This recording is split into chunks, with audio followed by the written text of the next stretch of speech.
Faut-il souhaiter ses vœux pour la nouvelle année? Cela a-t-il encore un sens? Voici donc les deux questions primordiales qu'il convient de se poser avant de se ruer sur son clavier et de sacrifier à la tradition.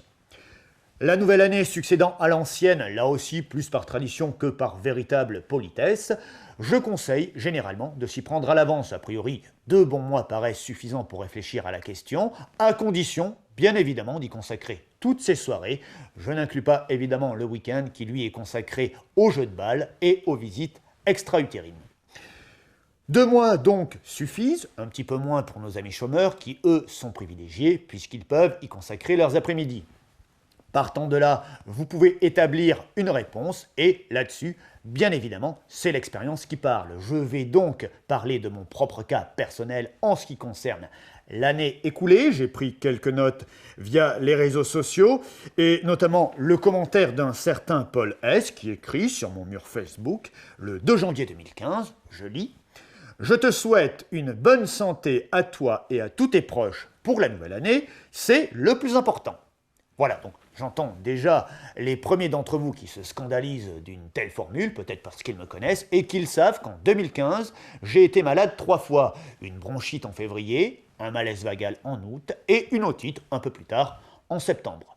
Donc, mon bilan santé 2015 n'est pas bon, j'estime ne pas avoir été particulièrement gâté, et là, je m'adresse à toi, particulièrement Paul S.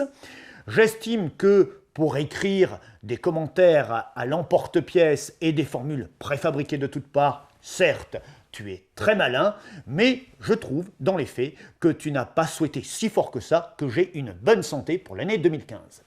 D'ailleurs, cela est assez étonnant, puisque nous nous étions réunis 1 mois avant pour déjeuner ensemble, et je me souviens très bien que tu m'avais dit cette phrase, à peine j'empoignais ma première cuisse de grenouille, tu m'avais dit cette phrase très spontané et très chargé de sens, tu m'avais dit « bon appétit ».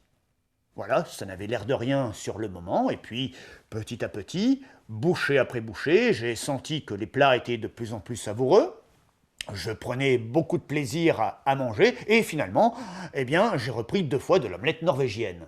Voilà, donc je t'ai même félicité de m'avoir souhaité un bon appétit si investi, si appliqué, c'était un bon appétit plein d'allant, gorgé de professionnalisme, il rimait riche avec ta phrase d'avant, à cause de lui, je n'ai pas vu l'Yeti, donc non merci, mais si c'est pour avoir des vœux 2016 comme cela, ce n'est pas la peine, tu peux les garder.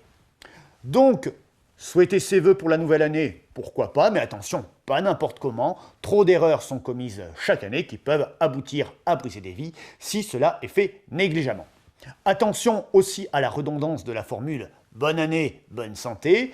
Voilà, la plupart d'entre vous comprendront pourquoi, j'entends déjà la bonne réponse dans le public. Effectivement, s'il y a bonne année, c'est parce qu'il y a bonne santé. Voilà, c'est une règle de base que personne ne contredira. J'en veux pour preuve un oncle qui, cette année, n'a pas été au top niveau santé, puisqu'il a appris sa séropositivité, eh bien, je peux vous garantir que, pour lui, l'année n'a pas été particulièrement bonne. Donc, bonne année égale bonne santé, j'espère que vous en conviendrez, et que vous ne commettrez plus cette bévue si vous ne voulez pas que vos amis rient dans votre dos. À l'année prochaine pour de nouveaux conseils, serviteurs.